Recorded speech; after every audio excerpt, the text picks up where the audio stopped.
Hello students, last video में हमने शुरुआत की थी इम्पॉर्टेंट डेरिवेटिव्स ऑफ मोनोसैकेराइड्स की, जिसमें मैंने कुछ इम्पॉर्टेंट डेरिवेटिव डिस्कस किए थे और जो रिमेनिंग है वो इस वीडियो में डिस्कस करेंगे। इसमें हम डिस्कस करेंगे sugar alcohol, sugar acids, sugar phosphates, deoxy sugars, amino sugars, muramic acid and neuraminic acids. So firstly is the sugar alcohol. जैसे नाम से ही पता चलता है कि अपने शुगर में अब अल्कोहल ऑलरेडी है, लेकिन इसमें अब अल्कोहल कहाँ बनेगी और तो ये हम देखते हैं। तो हम एग्जांपल लेंगे ग्लूकोज की। शुगर अल्कोहल तब बनती है जब कोई भी शुगर जो है इट अंडरगो रिडक्शन, और रिडक्शन की कंडीशंस हमें पता ही है। In the presence of hydrogen gas और मेटल आप ले सकते हो प्लैटिनम, और प्लैटिनम ले सकते हो या सोडियम अमेल्गम ले सकते हैं। तो क्या होता है, शुगर की जो है वो रिडक्शन हो जाती है। तो किस कार्बन पे किस OH ग्रुप की जो है वो रिडक्शन होगी, जो बचा हुआ है ग्रुप उसी की रिडक्शन होगी, क्योंकि बाकी तो ग्लूकोज की स्ट्रक्चर पे 1 2 3 4 5 6 अगर हम देखें तो पहले पोजीशन के ऊपर तो है हमारा एल्डिहाइड ग्रुप 1 2 3 4 5 6 और ये 3 OH नीचे से लाइन में आते हैं। ये this is the D glucose, ये हमें पता ही है।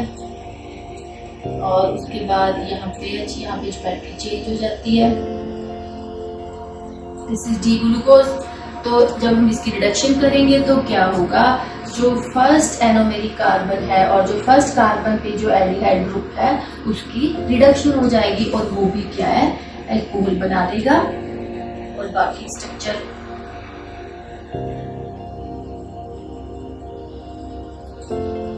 वो आप ऐसे लिख सकते हो। तो हमने ये देखा कि जो फर्स्ट पोजीशन पे एल्डिहाइड ग्रुप था दैट अंडरगो रिडक्शन, और इसका जो नाम है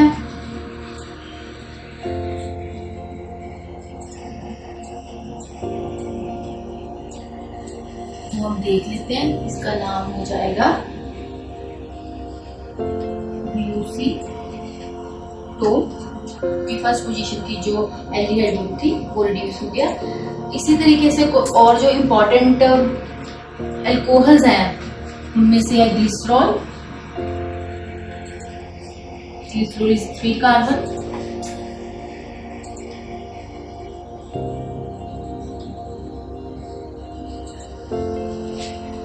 ग्लिसरॉल, तो जिसमें पहला कार्बन अगर ग्लिसरैल्डिहाइड था तो पहला कार्बन था वो एल्डिहाइड था। अब इसकी रिडक्शन हमने कर दिया तो जो ग्लिसरैल्डिहाइड का वो बन गया ग्लिसरॉल। और जो बायोलॉजिकली इम्पोर्टेंट और जो शुगर अल्कोहल है उसमें एक नाम आता है फुल्ली हाइड्रोक्सिलेटेड 6 कार्बन रिंग, जिसका नाम है इनोसिटोल। और इसका जो स्टीरियो आइसोमर हमारी बॉडी में बहुत इंपॉर्टेंट रोल प्ले करता है दैट इज मायो इनोसिटोल, जो कि बहुत इंपॉर्टेंट हम कहें तो फॉस्फोलिपिड है। ये भी हम लेटर ऑन डिस्कस करेंगे। तो इसके अगर स्ट्रक्चर देखें तो इसमें जो it is a cyclohexane structure, और जो 6 कार्बन है सबके ऊपर ही हम देखेंगे कि OH ग्रुप लगा होगा। ज्योमेट्री तो अकॉर्डिंगली हम देख लेंगे। यहाँ पे H, यहाँ पे OH।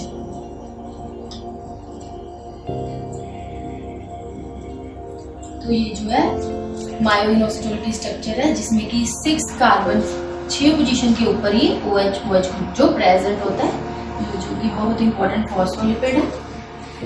उसके बाद जो हमारा नेक्स्ट डेरिवेटिव है that is the sugar acids. जैसे कि मैंने अभी बताया कि जब रिडक्शन होती है तो बनता है अल्कोहल। तो ऑब्वियसली अगर हम शुगर की बात करेंगे तो शुगर की अगर हम ऑक्सीडेशन करेंगे तो वो एसिड बनाएंगे। तो ये जनरल केमिस्ट्री में हमने पढ़ा ही हुआ है कि एल्डिहाइड की अगर हम करते हैं रिडक्शन तो अल्कोहल बनेगा, और एल्डिहाइड की अगर ऑक्सीडेशन करेंगे तो वो एसिड ही बनाता है। तो हम इसमें एग्जांपल देख लेते हैं अल्कोहल की। अगर हम कॉमन शुगर की बात करें तो मेन 3 टाइप के एसिड्स बनते हैं शुगर में। एक तो है एल्डोनिक एसिड, दूसरा है एल्डेरिक एसिड, थर्ड है यूरोनिक एसिड। ये बहुत इंपॉर्टेंट है 3 एसिड्स। इसमें से अब अगर हम ग्लूकोज की बात करेंगे तो ग्लूकोज का बनेगा ग्लूकोनिक एसिड, और इसका पैरल अगर देखें तो ग्लूकैरिक एसिड, और थर्ड जो है वो बनेगा ग्लूक्यूरोनिक एसिड। तो हम तीनों की स्ट्रक्चर ड्रॉ करेंगे अलग अलग। ये तो ग्लूकोज के केस में। अगर हम मैनोज के बाद देखेंगे तो उसके अकॉर्डिंग ही मैनोइक एसिड बन जाएगा, और इसके केस में मैन यूरोनिक एसिड बन जाएगा, गैलेक्ट यूरोनिक एसिड बन जाएगा। तो ये तो हमने ग्लूकोज के बारे में बताया, तो मैं एक एक करके इसको डिस्कस करती हूँ।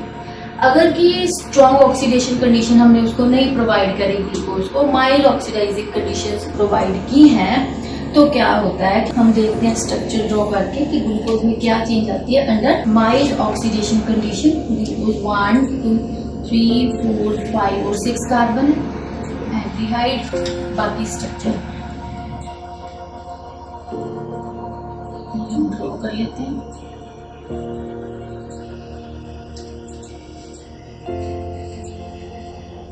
तो इसके अगर हम ऑक्सीडेशन कर रहे हैं तो जो फर्स्ट पोजीशन पे है एल्डिहाइड ग्रुप वो ज्यादा रिएक्टिव है, वो सबसे पहले ऑक्सीडाइज होना चाहेगा। Sodium hypo iodide. तो क्या होता है जो फर्स्ट पोजीशन का एल्डिहाइड है वो बना देगा एसिड। बाकी स्ट्रक्चर हम इसको R से रिप्रेजेंट कर देते हैं, तो उसमें कोई चेंज नहीं है ग्लूकोज के केस में। तो ये जो फर्स्ट पोजीशन का अगर एल्डिहाइड ग्रुप एसिड बना देता है तो उसका नाम हो जाएगा ग्लूकोनिक एसिड। और सिमिलरली अगर थोड़ी और स्ट्रॉन्ग कंडीशंस प्रोवाइड करेंगे तो क्या होगा, along with this first carbon जो कि कार्बोक्सिलिक कार्बन है, जो carbon which contain the primary alcoholic group, both of these group they get oxidized, और जो है दोनों कार्बन के ऊपर फर्स्ट कार्बन और 6 कार्बन दोनों के ऊपर जो है वो कार्बोक्सिलिक ग्रुप लग जाएगा। ये देखिए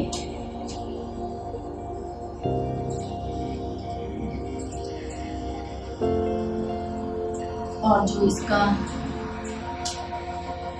नाम है वो हो जाएगा ग्लूकैरिक एसिड।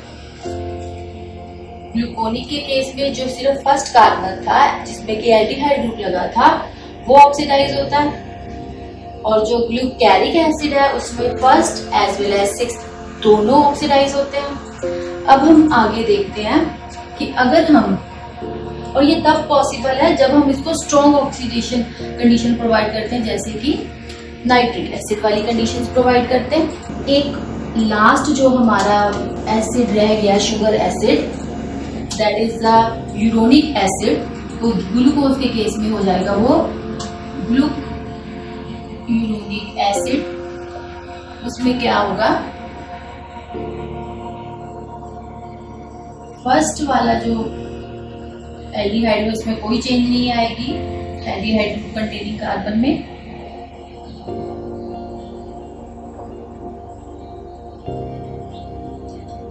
इसमें जो लास्ट कार्बन है और द 6th कार्बन है जिसकी प्राइमरी अल्कोहल कंटेन करता है, उस पोजीशन पे सिर्फ जो है वो COOH बन जाएगा। जब जो कि फर्स्ट में कोई चेंज ना आया हो और जो last primary alcohol containing carbon है उसकी ऑक्सीडेशन हो जाए तो उसका जो नाम है वो बन जाता है ग्लूक्यूरोनिक एसिड। ये है ग्लूकोज के केस में। और जो हमारी बायोलॉजिकली इंपॉर्टेंट यूरोनिक एसिड है वो है ग्लूक्यूरोनिक एंड गैलेक्ट यूरोनिक एसिड और मैन यूरोनिक एसिड। तो ग्लूकोज के केस में बनेगा ग्लूक्यूरोनिक एसिड और गैलेक्टोज जो कि सेम इसके जैसा मॉलिक्यूलर फॉर्मूला है, लेकिन उसमें जो है 4th कार्बन पे जो ज्योमेट्री है वो चेंज है। बाकी ज्योमेट्री जो है इसकी वो ग्लूकोज के जैसे ही है, हमने पढ़ा हुआ है। और जब ज्योमेट्री किसी पर्टिकुलर कार्बन के ऊपर चेंज हो तो उसको हम कहते हैं एपिमर्स।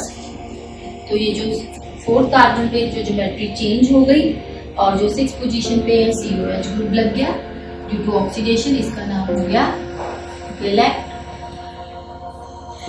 एसिड। ये दोनों हम यूज करेंगे जब पॉलीसेकेराइड्स की बायोसिंथेसिस करेंगे। ये तो हो गया हमारा शुगर एसिड्स।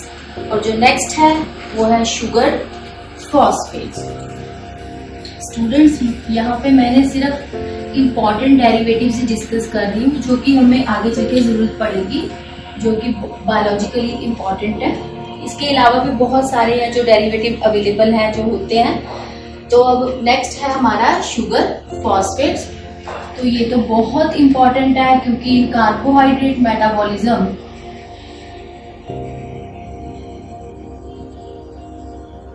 शुगर फॉस्फेट्स जो इंटरमीडिएट्स बनते हैं, तो हम एग्जांपल एक दो डिस्कस कर लेते हैं। जैसे कि ग्लूकोज के केस में जब ग्लाइकोलाइसिस होता है, glucose converted to glucose 6 phosphate, तो जो है ग्लूकोज का 6 पोजीशन पे फॉस्फेट लगता है, वो हम देखेंगे।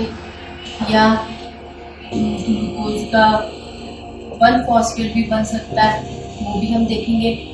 या फ्रक्टोज, ये भी इंटरमीडिएट बनता है, फ्रक्टोज 1,6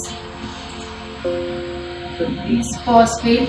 तो हम देखेंगे कि एक स्ट्रक्चर हम ड्रॉ करके देख लेते हैं। ग्लूकोज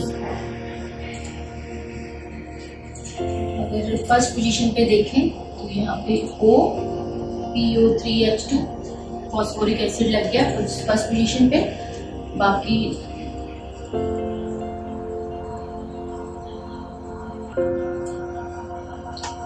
हमने ग्लूकोज की लिखी, तो ये हो गया glucose 1 phosphate. Similarly glucose 6 phosphate अगर हमें ड्रॉ करना है तो यहाँ पे 6 पोजीशन है, तो हम लिख सकते हैं CH2O PO3H2, ये पॉसिबल है अगर ग्लूकोज 6 फॉस्फेट है। अगर ग्लूकोज 1,6 बिस फॉस्फेट है तो फर्स्ट पोजीशन और 6 दोनों पे जो है फॉस्फेट को हम शो करेंगे, तो वो बन जाएगा ग्लूकोज 1,6 बिस फॉस्फेट, ये भी पॉसिबल है। उसी तरीके से फ्रक्टोज में भी फर्स्ट और 6 दोनों पे फॉस्फेट ग्रुप जो है वो पॉसिबल है। ये हम आगे चल के पढ़ेंगे। नेक्स्ट आ गया हमारा derivative sugar is the deoxy sugar. ये भी बहुत इंपॉर्टेंट है क्योंकि जब हम RNA और DNA को डिस्कस करेंगे, DNA में जो शुगर होती है वो होती है डीऑक्सी शुगर। तो राइबोस 5 कार्बन शुगर है, 1 2 3 4 5। पहले कार्बन पे एल्डिहाइड ग्रुप है और बाकी सारे बचे हुए कार्बन के ऊपर जो OH है वो राइट साइड पे है। ये हो गया डी राइबोस। और अगर हमने बनाना है इसका deoxyribose, this is ribose which is 5 carbon. Deoxyribose अगर हमने बनाना है तो इसकी सेकेंड पोजीशन के ऊपर जो है हम उसको ऑक्सीजन को रिमूव कर देते हैं और वो बन जाता है डीऑक्सीराइबोस। डीऑक्सीराइबोस जो है कि वो DNA में हम उसको पढ़ेंगे। उसके अलावा जो इम्पोर्टेंट डीऑक्सी शुगर्स हैं उसमें नाम है L-रेमनोज एंड L-फ्यूकोज। अगर इसकी हम प्रॉपर स्ट्रक्चर देखें तो ये 6-डीऑक्सी, मतलब 6 पोजीशन के ऊपर जो है वो ऑक्सीजन रिमूव किया हुआ है। 6-डीऑक्सी L-मैनोज। और ये जो है फ्यूकोज, इट इज 6-डीऑक्सी, 6 पोजीशन के ऊपर ऑक्सीजन रिमूव करके L, दैट इज गैलेक्टोज। ये आपको समझ आ गया होगा क्योंकि गैलेक्टोज हमने ड्रॉ किया हुआ है, लेकिन इट इज एल फॉर्म, जो है कि जो सेकेंड लास्ट कार्बन है उसमें जो ज्योमेट्री OH ग्रुप की होगी वो लेफ्ट साइड पे ड्रॉ करनी है और 6 पोजीशन के ऊपर जो है वो ऑक्सीजन को हमने रिमूव कर देना। उसके बाद हमारे पास जो नेक्स्ट शुगर डेरिवेटिव है that is the amino sugar. और बायोलॉजिकली दो इंपॉर्टेंट अमाइनो शुगर्स हैं हमारे पास, दैट इज ग्लूकोसअमीन एंड गैलेक्टोसअमीन। तो इसको एन पे लिख सकते हैं और सिंपली ग्लूकोसअमीन और गैलेक्टोसअमीन, ये बहुत इंपॉर्टेंट है। ग्लूकोसअमीन की अगर हम स्ट्रक्चर देखें तो 1 2 3 4 5 6, इसमें क्या होता है, इस स्ट्रक्चर को देख लेते हैं हम।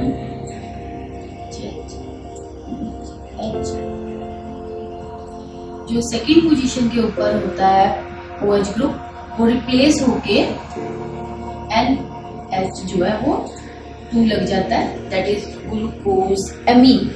और गैलेक्टोज के केस में भी हम देख सकते हैं कि ये भी मुश्किल नहीं है। यहाँ पे इसके कंपैरेटिवली जो 4th पोजीशन है 1 2 3 4 5 6 देख सकते हैं, इसके ऊपर हम नंबर, और जो 4th कार्बन है उसके ऊपर ज्योमेट्री चेंज है हमारी।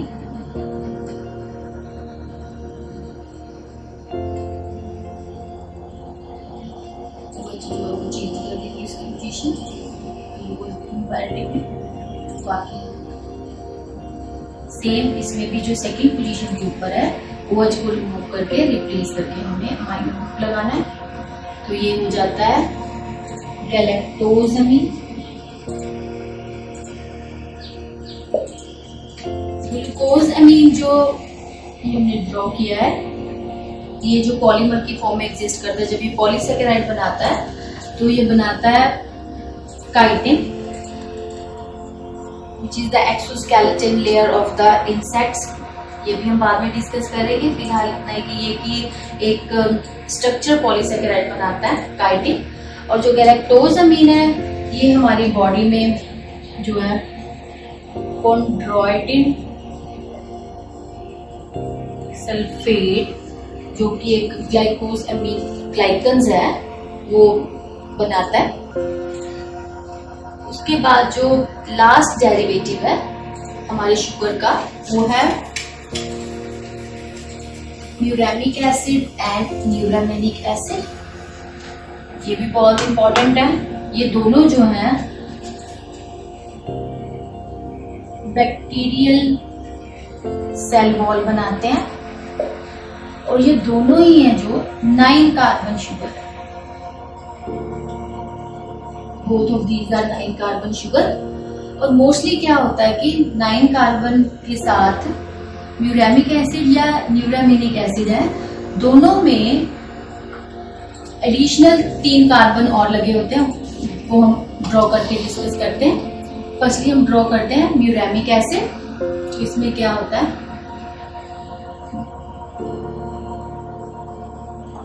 जो कि बेसिकली है तो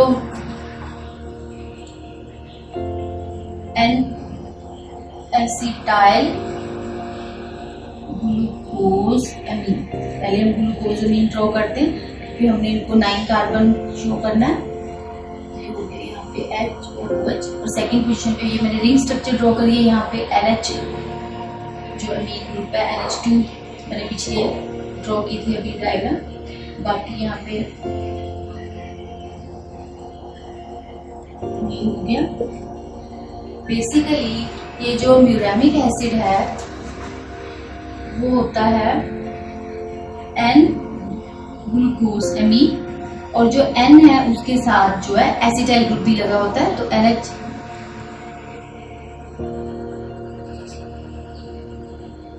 CH3। और जो म्यूरेमिक एसिड है उसमें जो फर्स्ट सेकंड थर्ड पोजीशन के ऊपर जो OH ग्रुप है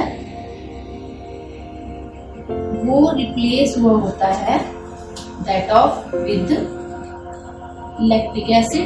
लैक्टिक एसिड जो कि 3 कार्बन स्ट्रक्चर है, 1 2 3।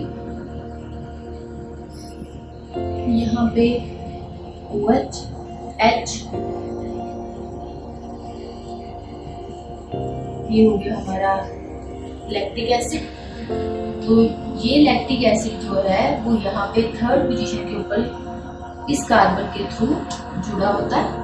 तो इस तरह से ये 9 कार्बन हो जाती है। म्यूरेमिक एसिड जो मोस्टली बॉडी में होता है, वो जो म्यूरेमिक एसिड है वो एसिटाइलेटेड होता है, और जो सेकंड पोजीशन पे हमारा अमाइनो ग्रुप है उसके ऊपर जो है वो एसिटाइल ग्रुप भी लगा होता है। तो दिस इज NHCOC3। तो ये हो गया N-एसिटाइल म्यूरेमिक एसिड और N acetyl glucosamine basic structure plus lactic acid, ये है हमारा muramic acid, N acetyl muramic acid. और अगर हम बात करें न्यूरामिनिक एसिड, ये भी 9 कार्बन शुगर है। उसमें डिफरेंस क्या है देखें तो इसमें ये जो शुगर है वो ग्लूकोज नहीं, वो होती है मैनोजएमीन। मैनोज मतलब सेकेंड पोजीशन के ऊपर जो बैटरी चेंज है वो अंदर की तरफ होगा, तो ये NHCOCH3 जो है अंदर की तरफ होगा, क्योंकि जो मोस्टली हमारा जो न्यूरामिनिक एसिड है वो भी एसिटाइलेटेड होता है। जो NH2 है उसकी जगह पे N-एसिटाइल ग्रुप लगा होता है, N-एसिटाइल, तभी तो इसका नाम जो है वो न्यूरामिनिक नहीं होगा, N-एसिटाइल न्यूरामिनिक एसिड हो जाएगा। और ये जो शुगर है वो ग्लूकोज नहीं, वो मैनोज होगी। तो यहाँ पे हमने ज्योमेट्री अंदर चेंज कर दी है।